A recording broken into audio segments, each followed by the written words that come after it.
This is the amount they want to hit me with leaving service, $3,561. How to destroy your military career, piss off your Army leadership all at the same time in a matter of 3, 2, 1, play the clip. I want to share something with you guys today. I want to holler, I want to scream, I want to yell, but it won't do any good. Today is gear turn-in day for me. I turn in all the gear that I've collected over the last 4 years of being active duty with the Army, with the 82nd Airborne Division.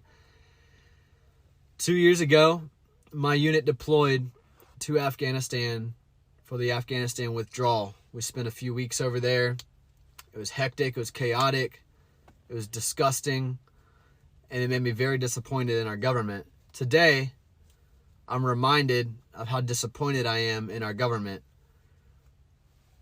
Go to turn in my gear. They want to charge me $500 to $1,000 for gear that I was ordered to leave in Afghanistan 2 years ago. Because as the last 2 birds were sitting on the tarmac, ready to leave, there wasn't any room for extra gear or extra weight. Therefore, we were told to leave it. Some lower enlisted dudes, including myself, were like, no, this stuff is expensive. I'm not leaving this. I'm going to get charged for this when it comes time to leave. Don't worry. We're going to catch you on the back end. We'll flipple it. No. It's time to get out of the Army, and they want to charge you for that. Meanwhile, we can continue to give millions of dollars to the Taliban. We can give billions of dollars to Ukraine. We can give billions of dollars to student debt relief. We can give a bunch of stupid stimulus checks. We can cut those to the American people. But we can't cover $500 to $1,000 for a dude that left gear in Afghanistan. For a dude that left gear in a place that you put me to begin with. The government is so stinking backwards right now, man. This administration's last priority is the American people. And inside of the American people, their last priority is their soldiers, their Marines, their airmen, their Navy. It's so messed up, man. I thought today was going to be bittersweet getting out. But I'm just so happy to separate. I'm very, very excited to stop serving my government and just getting started serving my country. It's sad. Today is November 20th. This is the amount they want to hit me with leaving service, $3,561. I'm not asking for help, but if you wanted to help, I would greatly appreciate it. I'm going to swallow my pride for the sake of my family and post my Venmo in the comments. Thank you so much. Let's dissect this. Let's break it down because there's a lot to go through, as other YouTubers such as Jameson Travels and various others have talked about this, but haven't really discussed some of the longevity of what's happened and kind of talking about how this has played out across social media and breaking down certain things that I found as important as the problem they did. And when you can watch all these videos because they're all important because they all have a different slice of the pie. If you were not watching in August of 2021, for whatever reason, it's blasted across the news, but the planes that were taking off from Kabul over in Afghanistan during the withdrawal were packed to the brim with people, with bodies, and obviously gear was in there as well. I will say that if you look at this, that there were so many people there that there was no room to even stand, that people were talking about they were having to spray out urine and feces and things like that in order to even clean these areas out as they were going to get more people. On top of that, it should be noted that even some of the air crew and people, some of the pilots as well, were talking about some of the issues they face as the aircraft were being packed beyond their own capacity as far as weight limits, because there needs to be weight distribution evenly on top of that, how much they can actually carry. So it would be understandable that some of this gear would not be able to be taken, and they would say that this would be lost, and we'll discuss that ideology here as well, because that kind of plays out into his fault, I will say, from my perspective. To give context to a lot of people, whenever you join the Army and Marine Corps, typically these are the people that are issued gear.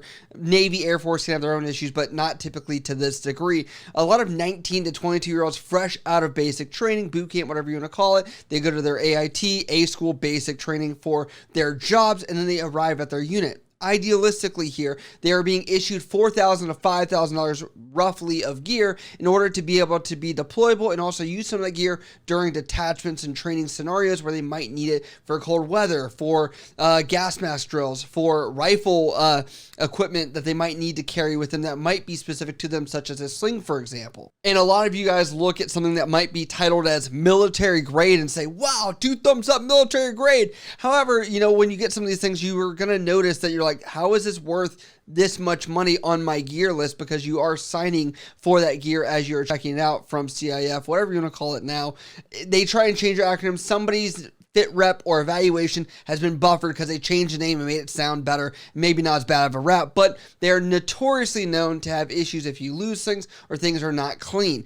Next breakdown here is he mentions about a flipple. I've never heard that term. That might mean more specific to Army per se, but we would just say missing gear statement or something to that effect as far as my time with the Marines for 4 years, where essentially during this, anytime you go on a detachment, any operation, anything like that, where you would have to use a lot of gear or bring stuff, or you maybe left something, it is known that afterwards they're going to make you do a gear layout, or they're going to make sure they notify you at least if they don't do a gear layout that if you know you're missing something, some Joe Schmo over there stole it from you, and that's very common, more than you think, that you can file a missing gear statement because it's easier to steal from somebody than it is to actually just file the missing gear statement, which is frustrating, but people do that in the military, and it's quite frustrating. However, for these typically smaller items such as maybe cold weather gear of gloves or some kind of canteen or something like that that might be lower end, it's not a big deal to file a missing gear statement if it's not serialized gear, such as the plates that go inside of the protector on your chest,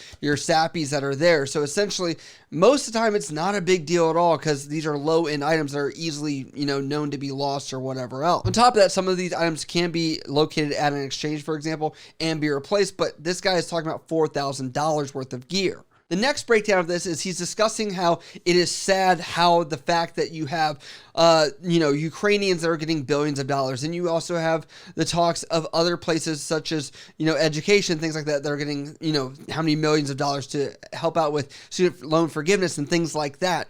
However, I understand that this is all one big pot of money. The one thing you need to understand is there can be false correlations within that ideology, because just because this one big pot of money could go to the military to help fund his missing gear, I can agree to his stance that yes, he left it for operational requirements. However, that money, that pot is not actually split up into evenly distributed areas where everybody can grab at it and have no issues, right? The Department of Defense has a certain amount of budget. Then you have Department of Education, transportation, things like that, where this gets broken up into several other slices where you can't just reach across the aisle and grab from other places to help Joe Schmo here try and make sure he doesn't have any money to pay back during his missing gear. My advice here is if somebody is new to the military or, about to join, I'd say get one of those big plastic bins from Walmart. Just throw everything in there. If you're not going to touch it, it stays in the bin. If it is going to go away for whatever reason and you absolutely need it, awesome. And remember, not everything on the gear list is absolutely necessary. Just make sure you get with people that are a little above you of like what you're really going to need, because I can tell you so many times that there were unnecessary items on the gear list, and that way you don't get in trouble. And like I said, a lot of this is tribal knowledge. And as many other creators have said, the beginning of this TikTok or this reel or whatever originated from, you can tell that it wasn't going to be bad at first, but it definitely changed tides as he talks about this, and he discusses that he was against this administration, which really didn't give him much room in order to be covered by a top level leadership to get that clearance to say something like this. However, what many other YouTubers have not covered is kind of the final story of this and where this has ended up, because some people were speculating that he was actually going to be withheld into military service and not allowed to EAS, ETS, whatever branch you're aware of that your acronym is, but getting out of the military. Mafia thing I've ever seen, and that's to blame the loss of his equipment on the president. It's a bold strategy, Cotton. Let's see if it pays off for him. So now this video has gone viral. I think this soldier who thought that he was going to get out in a couple of days will probably be held back for a little bit, and he might be charged with Article 134 under the UCMJ. What we've seen play out over social media is that is not the case at all, and it looks like the Army has actually let him go in regards of this TikTok and has not made a big issue of it. That's because if you look over at his TikTok, it appears it says, I served. Now, in past tense, and on top of that, you can tell that probably there are no military-related TikToks on here at all, which shows he probably took a little slap on the wrist and was told, get your VA benefits, use your GI Bill, take care of your family, get the out of here and do not cause us any other troubles. And Army did this with it and said that was it.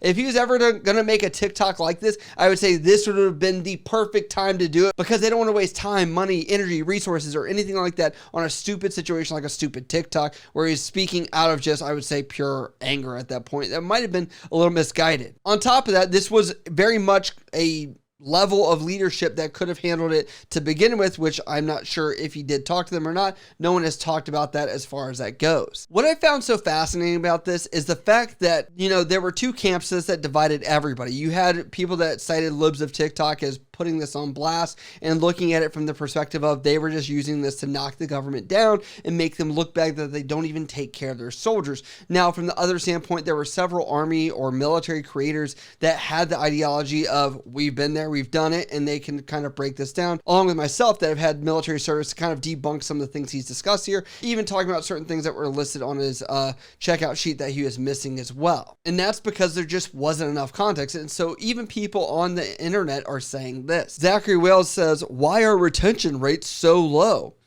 Jonathan WSEX says, first time at SIF, huh?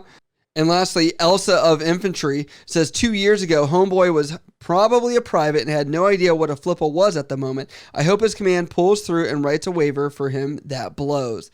I agree. I hope everything came to an end, because I don't think people getting out of the military can afford the several $1,000 bill that he was about to get. I'm also hoping that a lot of people that are joining the military or are already in kind of learn from this, that you don't need to scale yourself up to TikTok to blast everybody across the chain of command, including the president of the United States, to get what you want. Usually you can escalate things and they would be taken care of accordingly, because they'd rather deal with that at their level than putting it on TikTok and blasting it. But as we get to the end of the video, I'd like to ask you guys, what do you guys think about this subject and soldiers going to social media and blasting leadership? Let me know what you guys think down in the comments below. As always, if you guys like what I do here on the channel, hit me up over on Instagram, Snapchat, Twitter, TikTok, or down in the comments below. I love you guys. I'll see you next time.